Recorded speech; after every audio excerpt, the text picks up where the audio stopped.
All right, guys, what's good? My name is DJ Sienna Chanel, and I just wanted to welcome you to my very, very first episode of podcast.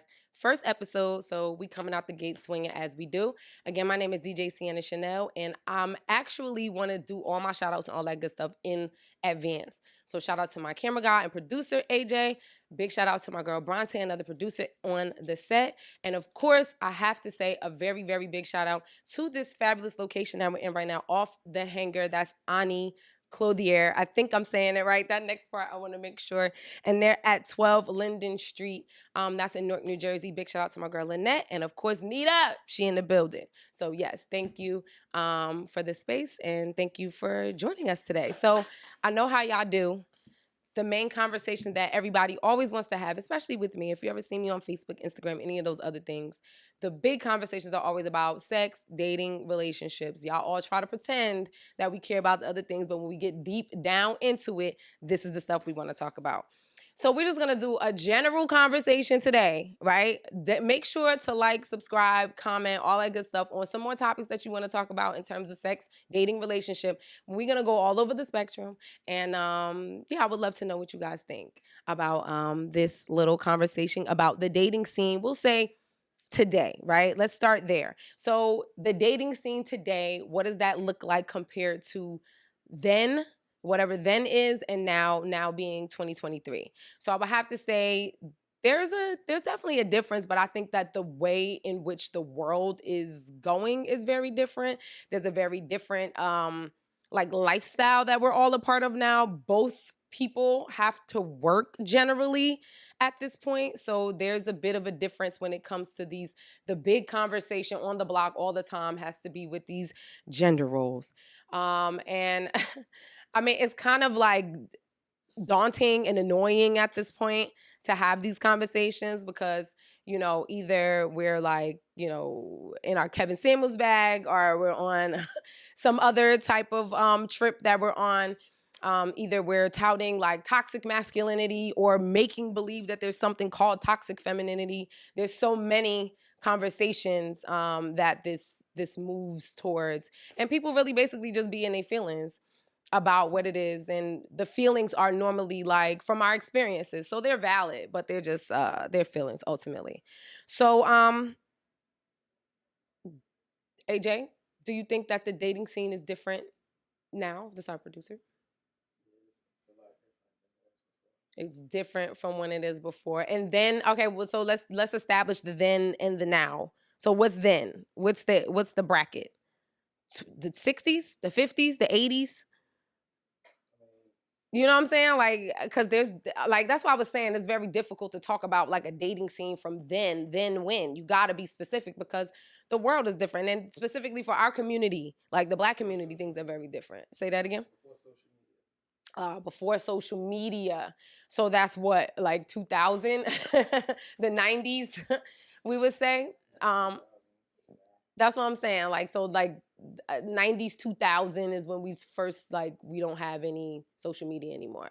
So relationships, and then what do we mean? Like the marriage rate and success, or like just how we court? That could be it. The dating pool. And I would say I'm going to add like courtship in there as well, because I don't know. It seems like it changed. I was a kid during that time. You know what I'm saying? Like I was a teenager in the early 2000s and late 90s. I was a teenager. So I wasn't really a part of the dating scene at that point. I can't say. You know what I'm saying? I could say what I witnessed, what I watched, what I saw on television, as opposed to like what I actually experienced. So, there's that. But yeah, so what do you think is the difference between, like, why is the social media scenario so different? I think since you made that part clear. Because you can see somebody from that's far away, see people that are further away than you normally could have. So our grandparents only was pretty much able to see the people that they was able to actually see and travel to. Mm-hmm. Now you see somebody an hour away that may still be in the same state, but you would have never saw him if he wasn't on social media. True. So that just, when you mentioned the dating pool, that just opened up the dating pool a little bit more. Open up your options more. Yes, You can talk to somebody in options. Nebraska. So. Options is the key. And to me, I think that really is the only way that you can say there's a difference in the dating pool or the dating scene, is now you just have more options because the world is that much smaller now. You know what I mean? You just see that you have more options. And I think that's for men and women. I don't want to put that on either side. Do you think that's the case for men and women, that they both have more options? Well, I don't think that's the main thing, but I think Mm. that is a thing that they do have more options than before. But what do you mean by the main thing? I mean, I think the main thing is, roles that people want to Mm. play and don't want to play. You can't. It's very few people that make a certain amount of money, and you can't make a certain amount of money and want somebody that makes more than that. If you make $300,000, it's going to be hard for you to find a single person that's going to be only into you that makes 500,000. Mm-hmm. Mm-hmm. And it's been like that since forever. It just used to be $30,000 because a lot of women stayed home and took care of the house. Yeah. So it's a very big difference. You can't want traditional things and not be traditional. Yeah, I mean, I think that has to alter as we evolve as human beings. You know what I'm saying? Like, I feel like You want a I'm. house husband? Do I want a house husband? Do I want a house If you husband personally? tomorrow, if you Hmm. actually had made 700,000 take home, Right. would you want a house husband that would take care of your house and make sure everything was taken care of? He made 50,000 a year, but he was at the house because he was making most of the money doing things. I So mean, you got to think about it the would. answer is no. No, that's not true, because now I feel like you're putting me in like a 1 hour, 2 hour, 2.5 movie scenario. Like, I have to make the decision right now. So what I'm saying that to say, like, this is a difference. If do I know this person?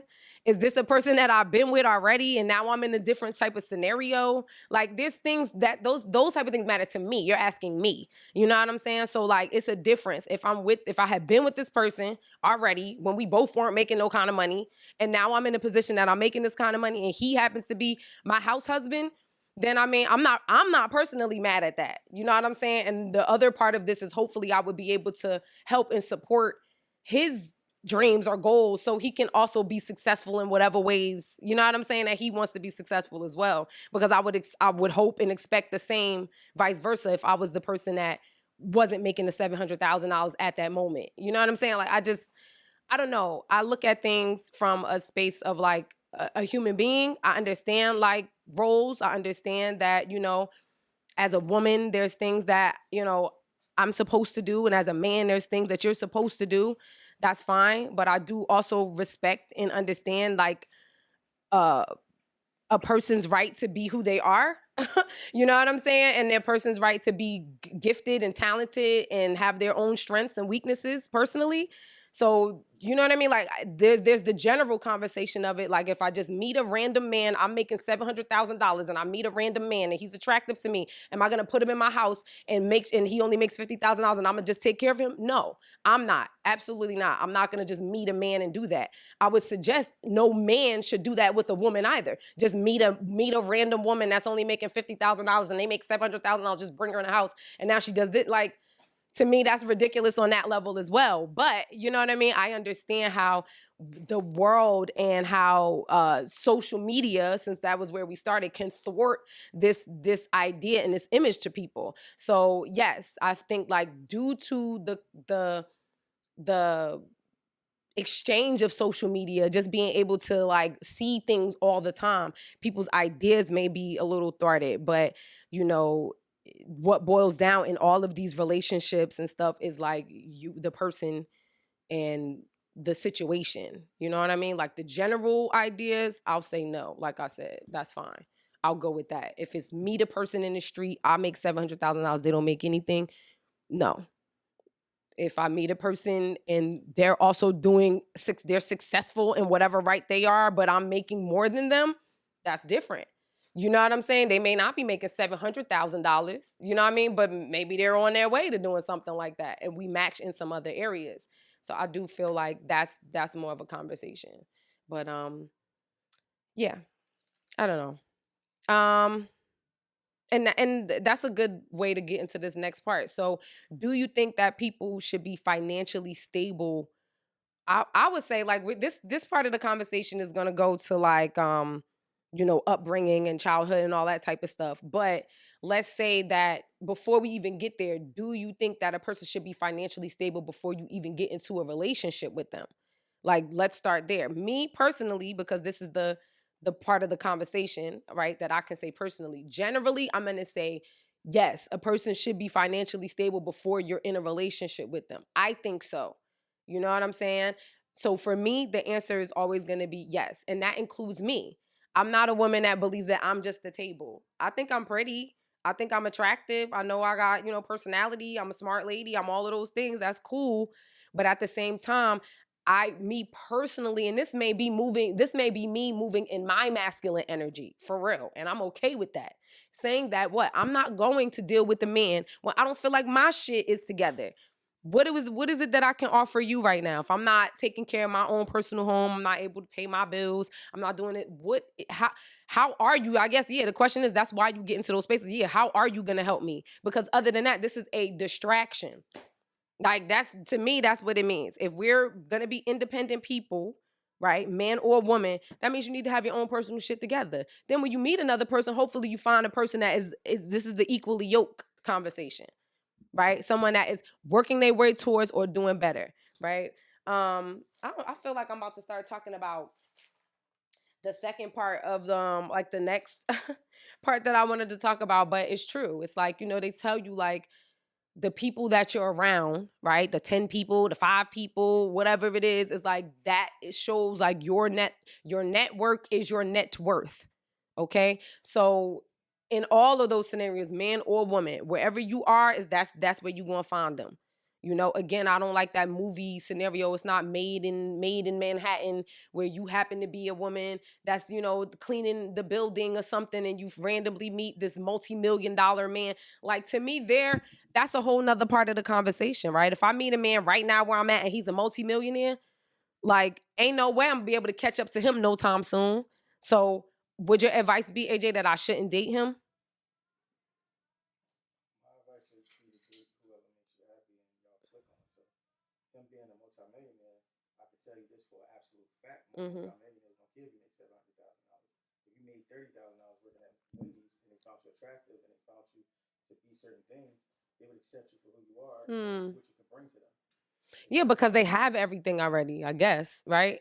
Like they have all the other things. But what's the So difference from a guy who makes $50,000 who can accept you for who you are, and if you are unemployed at the moment, and you had things that you was trying to do, there's no difference.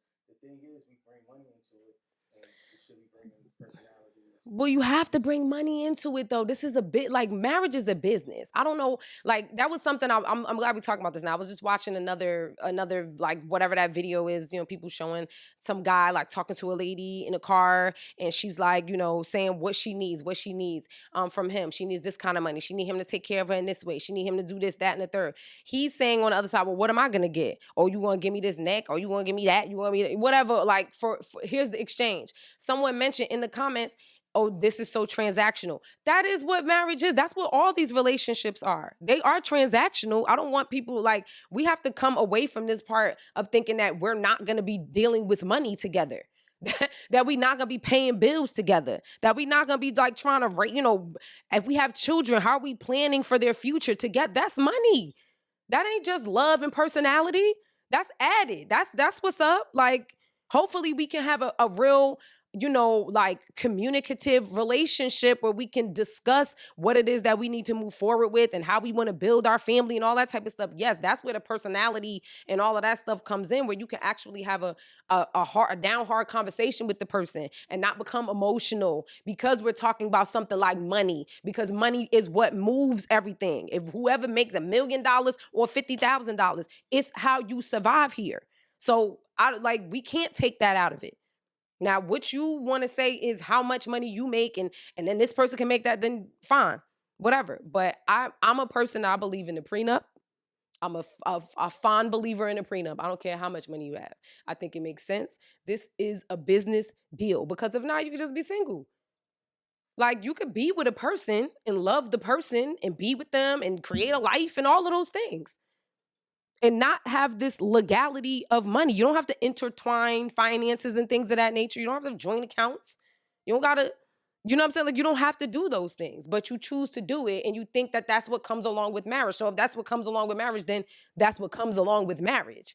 So the business, the money side is a part of marriage, no matter how you want to slice it. Didn't say it was the only part of marriage, but it is a part nonetheless. So we need to not be so emotional or in our feelings about that area too. And the only time you're gonna really feel like that is when you're successful, when you feel like you're making the amount of money that you want to make in your career or whatever it is that you're doing, and you feel successful. That's the only time in money. Oh, money don't matter. That's when it don't matter, because you are in a space that you feel that way. So I feel like for myself as a woman, me, again, Sienna, I want to feel that way within myself. And that's my own personal stuff. That don't have nothing to do with a man. That has everything to do with me personally, like as a human being, soul in this body, and what I'm trying to do. You know what I'm saying? Like, I have a certain level of success that I need to achieve. So hopefully it's dope if you got a person that's right next to you. You know what I'm saying? That we could do this together and rock out together. You gonna support me, I'll support you. But if you don't, and I establish that, and then I meet you and you establish, to me, that's all more the merrier, right? That's what that's ideal. If it doesn't happen, c'est la vie. You know, it is the life. That is what that means. Ani Clothier. Like, since we're speaking that French today. You know what I'm saying? Like, yeah, it's that. So, should you be financially stable before planning a relationship? Should you be financially stable? The next part of this conversation was, if before you have a baby? Well, obviously. If I think that if you should, be financially stable before you even get in a relationship, then most certainly you should be financially stable before you have a baby. And this is speaking from complete, experience as a mom. Like, yeah, you most certainly have to do that. Um, you know, we make it do what it do. You know what I mean? And I think that's even married couples. You make it do what it do. It doesn't mean that you have to be like, rich, wealthy, but wouldn't you prefer it? I think we all would. If you had the money, if you had the lifestyle, if you had the success, I think that you would. Do you think it's important to be financially stable for planning for a baby?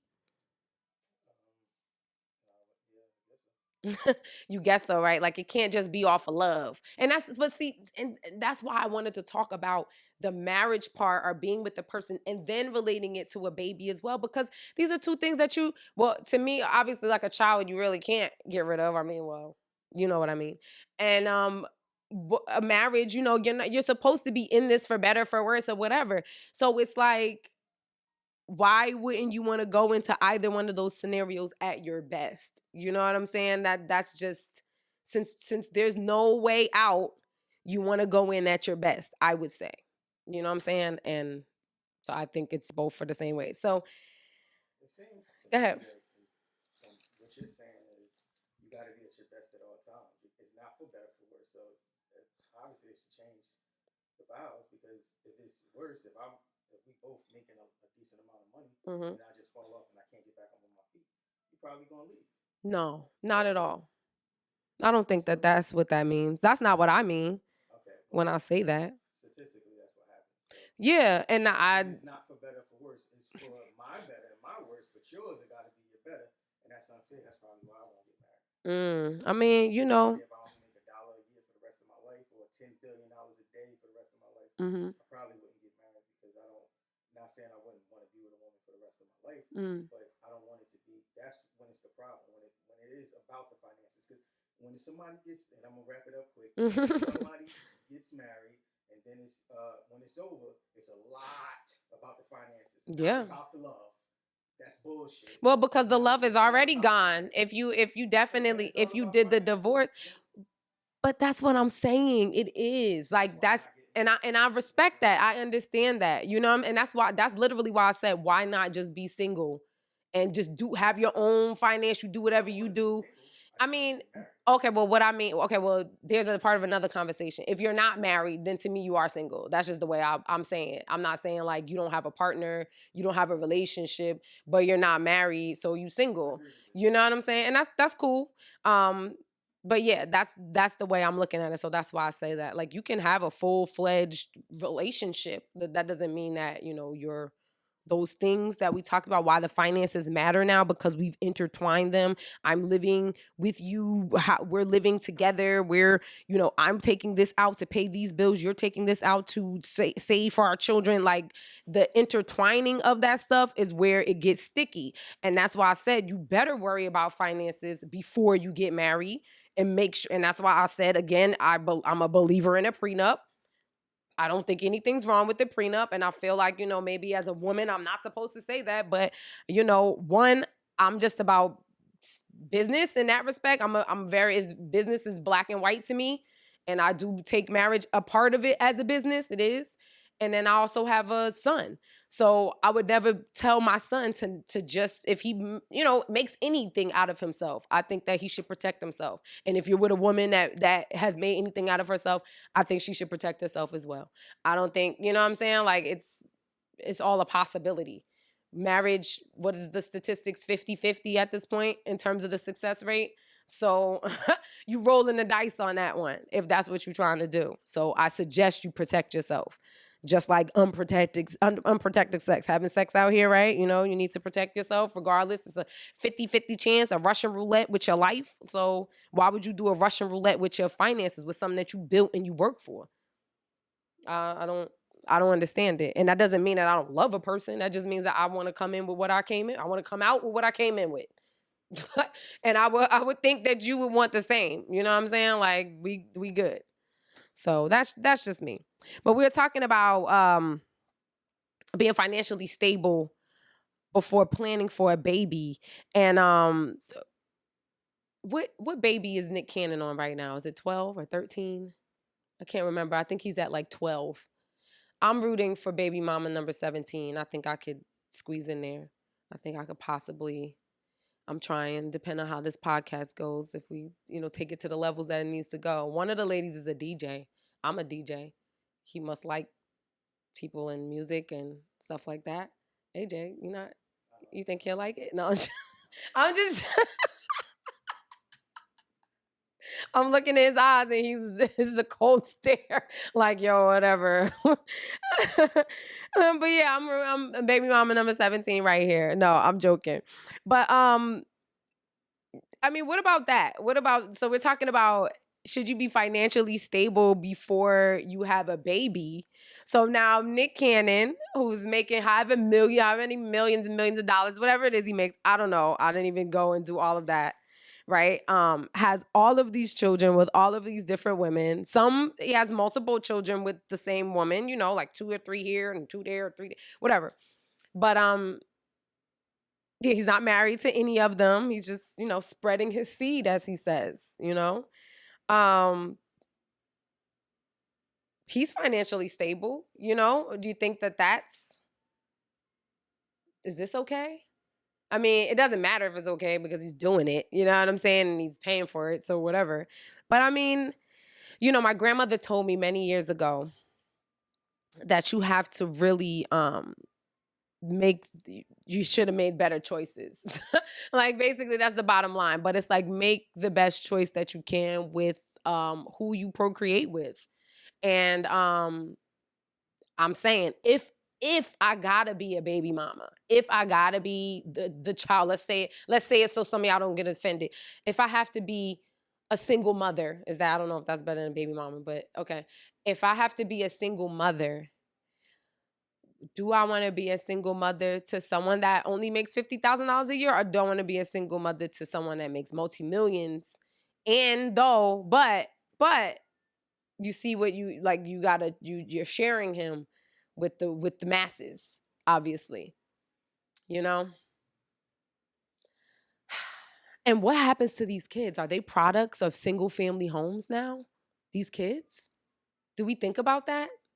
Are Nick Cannon's children products of a single family home now?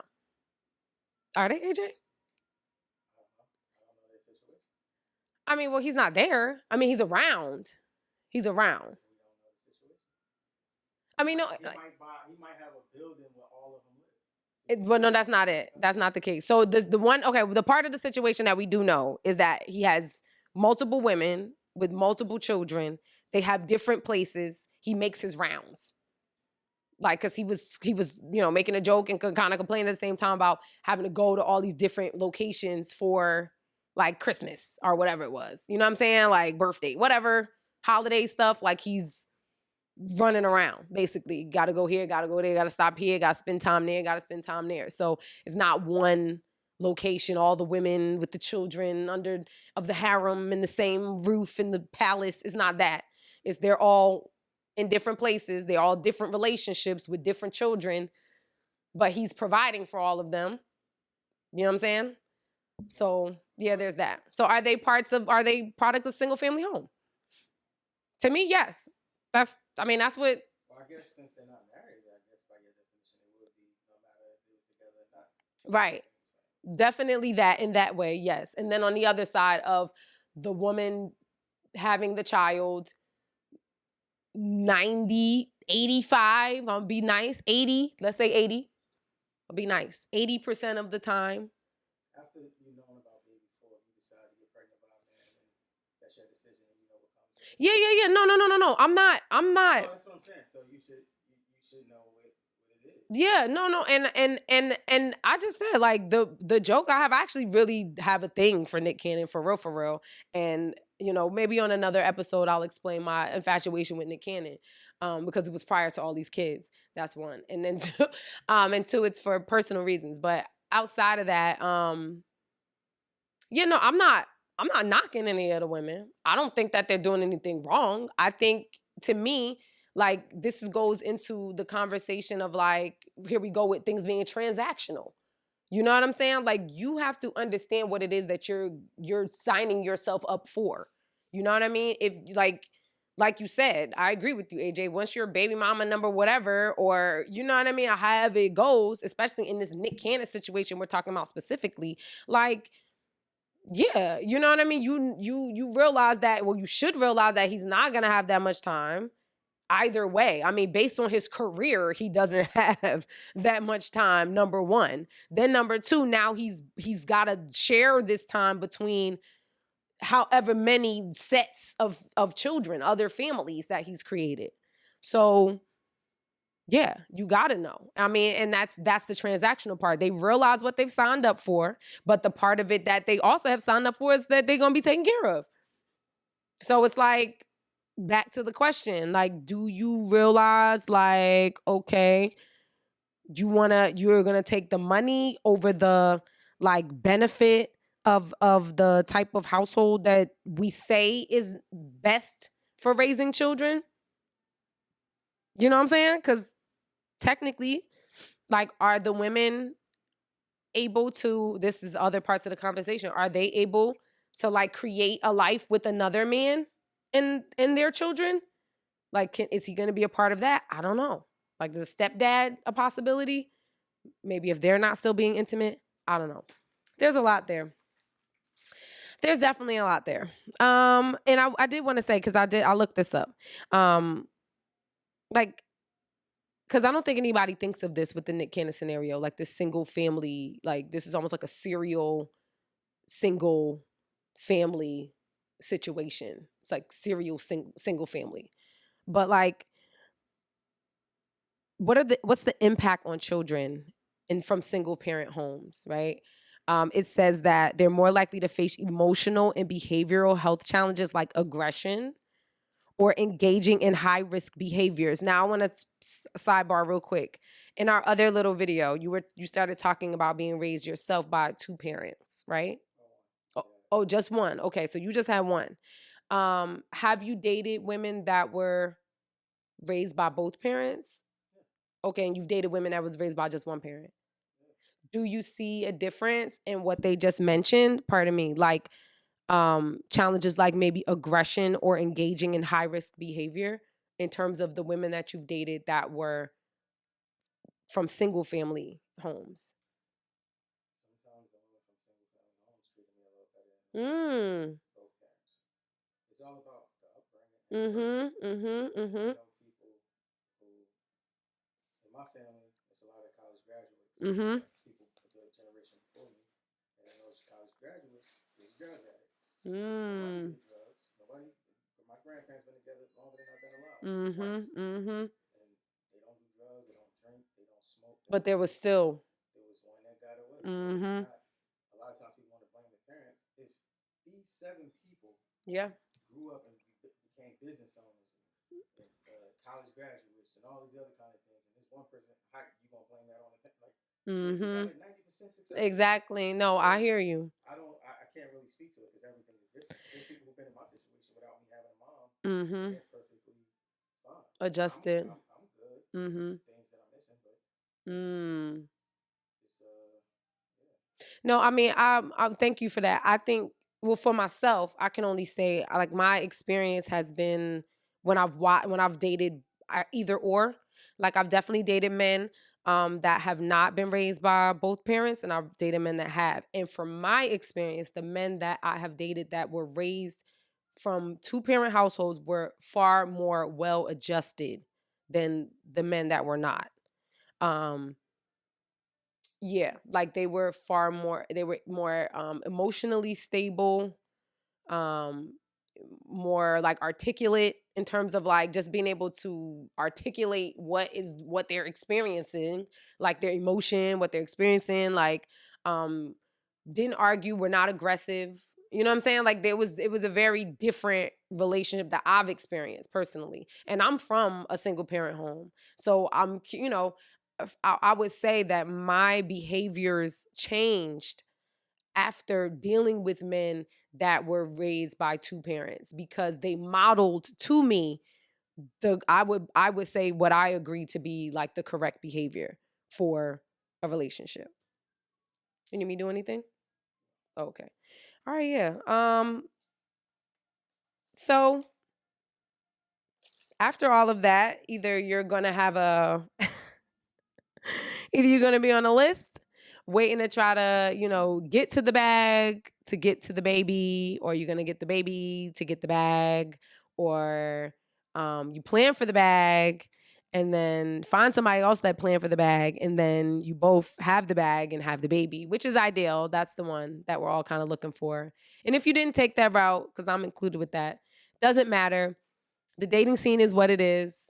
Just go out there, have a little bit of caution, but still throw it to the wind just a bit if you can. Like, because love, love, right?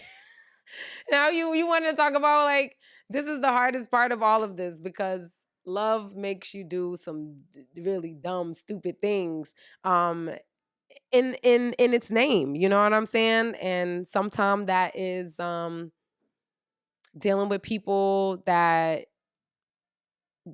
damn, I don't want to say that. I don't want to say that. I was about to say that, or beneath you, but who's really beneath you, right? Don't be like that. Nobody's beneath you, but you know what I'm saying. Sometimes love will make you do the darndest things. So hold your standards, hold your ground, and yeah, maybe I'll tell you what I'm doing dating wise next time. But all right, guys, thank you so much for joining us for our first episode of Perspective Porn Podcast. Big shout out to Lynette and Anita for letting me rock out in their space. Again, this is Off the Hanger, or Annie Clothier. I think I got it. I know I could see Anita's face in the front. Making a face like she ain't say that right again. But yes, that's right, in Newark. And come check him out. It's dope boutique. Everything is fire in here. And big shout out to AJ. Thanks for rocking with me. And shout out to my girl Bronte. Don't forget to like, comment, subscribe, all that. Let us know what you think.